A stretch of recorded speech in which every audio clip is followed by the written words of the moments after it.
Dari keterangan Mas Joko Jumadi selaku Ketua Komisi Disabilitas Daerah tadi bahwa kasus yang melibatkan Agus ini bukan hanya terjadi pada tahun 2024. 2020 ternyata sudah pernah ada video yang viral. Nah, Mas Joko, ketika kemudian video itu viral, ada nggak tindak lanjut? Seperti contoh mungkin korban mungkin melaporkan ke KDD walaupun tidak ke polisian, atau mungkin Agus dipanggil, atau mungkin ada perdamaian antara kedua keluarga. Seperti apa pada saat itu follow up-nya?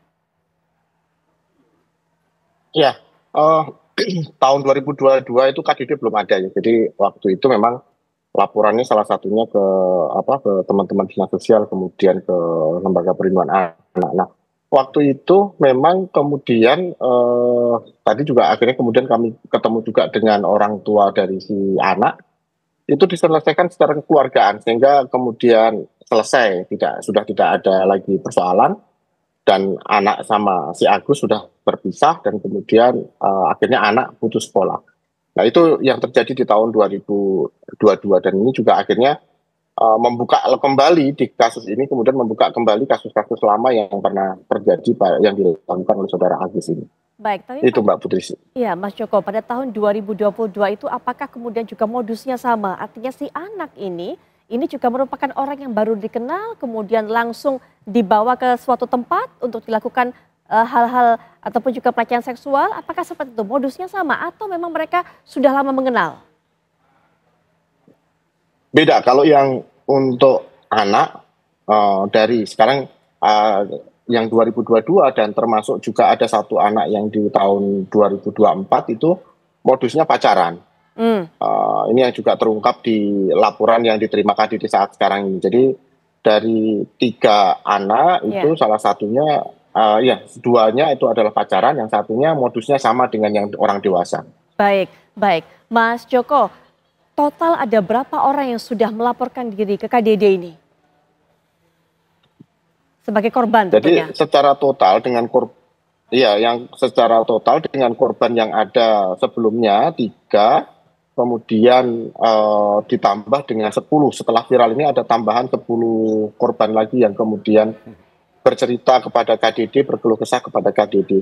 Nah, dari 10 yang baru itu kemudian hari kemarin itu sudah 2 yang dewasa bersedia untuk di BAP di kepolisian.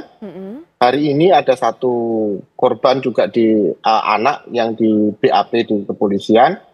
Rencana besok juga masih ada 1 yang akan di BAP di kepolisian. Artinya usianya beragam ya Mas Joko ya yang memberikan laporan ke KDD nih, variasi usia korban ini ya? Ya, kalau di anak-anak yang 3 itu rentangnya di usia SMP ya, usia 15, 16 tahun, ada yang 14 tahun. Sedangkan yang dewasa rata-rata di usia mahasiswa, meskipun juga ada 1 itu usianya udah ada sekitar 25-26, tapi rata-rata di usia 20-an tahun lah. Baik, baik. Pak, lalu kita sedih kalau kita melihat kasus ini, memang miris begitu. Di satu sisi memang pelaku ini disabilitas kondisinya, tapi kita juga melihat bagaimana kondisi korban, ternyata semakin banyak korbannya. Walaupun nanti kita masih akan terus tunggu proses penyidikan dari pihak kepolisian. Bagaimana Pak lalu kita melihat kasus ini? Terima kasih Mbak Putri. Dalam suasana masyarakat kami yang damai religius, memang berita ini menghentak. Bahkan menjadi berita nasional. Dan tentu ini sangat prihatin bagi kami dan sudah menjadi atensi pimpinan daerah, baik gubernur, wali kota, sehingga melalui dinas-dinas teknis kami sudah bergerak mencermati permasalahan ini dengan sebaik-baiknya. Melalui dinas DP 3 API 2KB baik di provinsi maupun kota Mataram, kita pertama dalam konteks korban, kita memastikan untuk memberikan perlindungan, pendampingan dan lain sebagainya, dan tentu berharap agar korban juga kooperatif untuk memberikan informasi yang lebih terbuka sehingga kita dapat mengetahui permasalahan ini dengan sebaik-baiknya.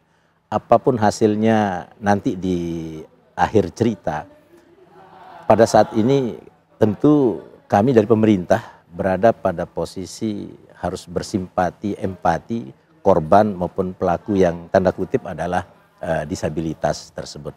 Namun sekarang semuanya sedang dan sudah mendapat atensi penanganan dari aparat penegak hukum. Tentu kami mempercayakan proses ini berjalan dengan sebaik-baiknya dan kami yakin percaya bahwa aparat penegak hukum terlebih ini sudah menjadi atensi nasional, tentu akan sangat prudent dan profesional di dalam melaksanakan ini sehingga mudah-mudahan permasalahan ini dapat terurai dengan baik segera dan tidak menimbulkan kegaduhan. Baik, baik. Ya, Mbak Hanifah juga yang sudah mendengarkan cerita mengikuti kasus ini mungkin Mbak, kemudian mendengarkan cerita kembali tadi bagaimana sosok dari pelaku dari teman korban, kemudian juga dari Mas Joko bahwa tahun 2022 juga pernah ada kejadian seperti ini. Apakah memang bisa Mbak ini dikategorikan sebagai predator, Mbak Hanifah? Ya, baik.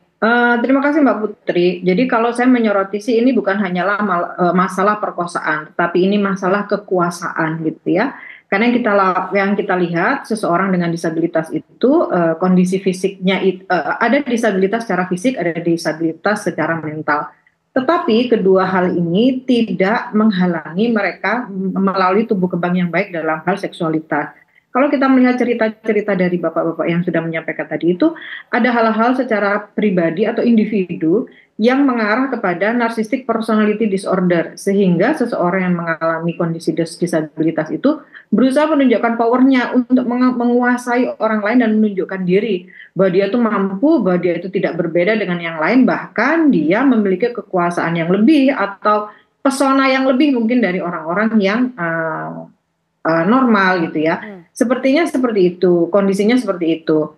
Nah, kondisi yang lain adalah dari masyarakat sendiri biasanya menganggap bahwa orang-orang disabilitas ini perlu dikasihani dan tidak akan melakukan hal-hal yang buruk.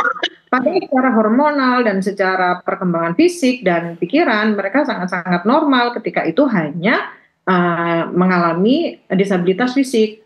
Nah, kondisi-kondisi ini yang biasanya digunakan oleh pelaku untuk memanipulasi orang lain. Gitu. Nah, kondisinya ini juga yang membuat orang lain juga menjadi merasa kasihan gitu. Ditambah lagi dengan dia menggunakan mempelajari bagaimana cara mendekati orang lain, menguasai orang lain. Artinya dalam hal ini dia sudah punya target tertentu. Orang-orang atau perempuan yang dianggap lemah tidak melaporkan, atau ketika si perempuan ini ingin melaporkan dia sudah menyiapkan ancaman-ancaman tertentu. Nah, hal ini yang digunakan oleh pelaku. Nah, satu lagi kontrol sosial yang kurang. Ketika dia sering mendatangi homestay, terus pihak homestay tahu ada orang yang keluar dari kamar dalam kondisi menangis atau ketakutan, tetapi tidak dilakukan apapun, berarti kontrol sosial sangat-sangat kurang. Bahwa di dalam terjadi sesuatu. Namun mungkin juga dari homestay-nya merasa bahwa seorang disabilitas tidak akan melakukan hal-hal yang tidak baik. Namun ketika berulang dan tidak ada penanganan khusus, berarti ada sesuatu yang salah dari masyarakat kita terhadap pengawasan lingkungan sekitar. Demikian Mbak Putri. Baik, Bang Aristo, pasal yang dikenakan ini adalah tindakan pelecehan seksual. Tapi kemudian ditambah dengan upaya manipulasi, korbannya semakin banyak. Apa hal-hal ini bisa menjadi pemberberat dari yang dilakukan oleh Agus ini? Iya, pasti. Tapi sebelum saya jawab ke situ gini, Mbak Putri ya. Jadi pertama kan ini ada dua argumentasi besar sebenarnya. Ini kan proses masih berjalan ya. Betul, Saya betul. menjelaskan hipotesa-hipotesa dan kemungkinan-kemungkinan.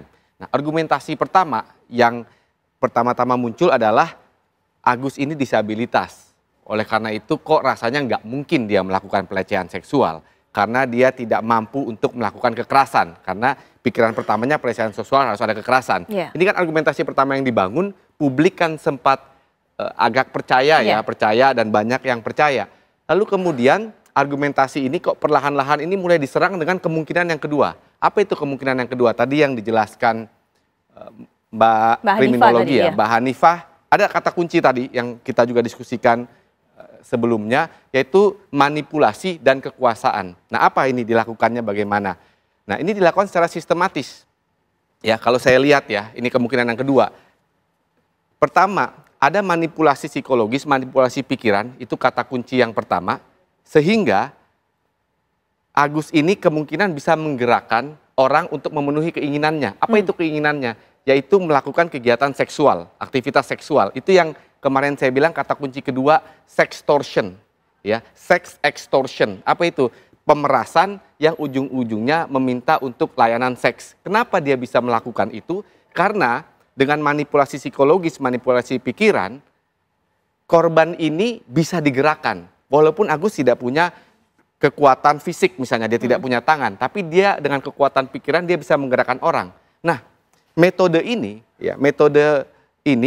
itu diakomodasi di dalam Undang-Undang Tindak Pidana Kekerasan Seksual. Nah, tadi ke pertanyaannya Mbak Putri ini. Yeah. Dalam pasal 6C itu dikatakan bahwa setiap orang dengan tipu muslihat, bukan hanya tipu muslihat dan menggunakan kata perbawa itu aura. Oke. Ya, aura. Kemudian menggunakan karismanya, menggerakkan orang lain ya, untuk melakukan aktivitas seksual dengannya.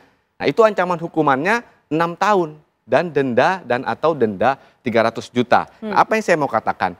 Bahwa metode melakukan manipulasi pikiran, melakukan sextortion itu bukan metode yang tidak dikenal dalam kejahatan kekerasan seksual. Itu metode yang dikenal. Oleh karena itu, Undang-Undang TPKS kita mengadopsi logika itu, mengadopsi metode itu, ya, yang menyatakan bahwa secara sederhana, yang namanya kekerasan seksual itu bukan hanya dengan kekerasan fisik, ya, tapi juga dengan metode-metode lain tanpa kekerasan fisik. Apa itu tadi? Manipulasi pikiran, manipulasi psikologi. Nah, manipulasi psikologi itu, pikiran itu yang digunakan untuk menggerakkan, menyandera orang, sehingga orang tidak mampu melawan. Kenapa? Karena pikirannya itu disandera. Bahasa sederhananya itu hipnotis lah sebenarnya. Ya, bahasa sederhananya itu hipnotis, sugesti tadi kalau kata Pak Sekda. Nah, ini kan dua kemungkinan tadi. Jadi argumentasi pertama, disabel tidak mungkin melakukan kekerasan seksual. Betul. Itu argumentasi yang dibangun oleh Agus yang pertama, kemungkinan pertama. Kemungkinan yang kedua, tadi tentang manipulasi dan sextortion. Nah, dalam proses hukum ini, kan nanti polisi melihat nih, mana yang paling mungkin. Ya, kalau di dalam hukum ini kan perlombaan dua argumentasi mana yang kira-kira mendekati kenyataan, didukung dengan bukti-bukti. Nah, sekarang untuk Agus, skornya ini sudah 2-0 atau 3-0 secara sederhana. Kenapa? Karena dia sudah tersangka, kemudian kita dengar dari dialog tadi dari temannya Agus mengindikasikan ada sense of superiority ya, ada superioritas ya. Kemudian juga dari Bapak yang dari Pak Joko tadi. Pak Joko tadi mengatakan ada indikasi lain, ada video yang viral sebelumnya. Itu yang saya katakan, ini Agus ini sekarang argumentasinya dia itu sangat terancam. Makanya sebelumnya saya katakan, Agus, walaupun dia terancam argumentasinya dan dia tersangka, dia punya hak untuk didampingi oleh pengacara, bantuan hukum. Ya. Itu hak dia. Betul. Ya, hak dia. Dan dia perlu sekarang ini. Perlu sekali dia sekarang ini. Karena argumentasinya dia ini sedang diserang habis-habisan. Begitu Mbak Putri. Baik, nanti kita lanjutkan. Termasuk juga Mas Wisnu, apakah juga pernah mendengar kasus yang waktu itu viral di tahun 2022 yang menimpa Agus ataupun juga melibatkan Agus. Lantas setelah itu apakah kemudian ternyata ada banyak korban-korban berikutnya baru kembali terkuak di tahun 2024 ini. Nanti kita akan berbagi cerita lagi, tapi setelah jeda kami sudah kembali saat lagi.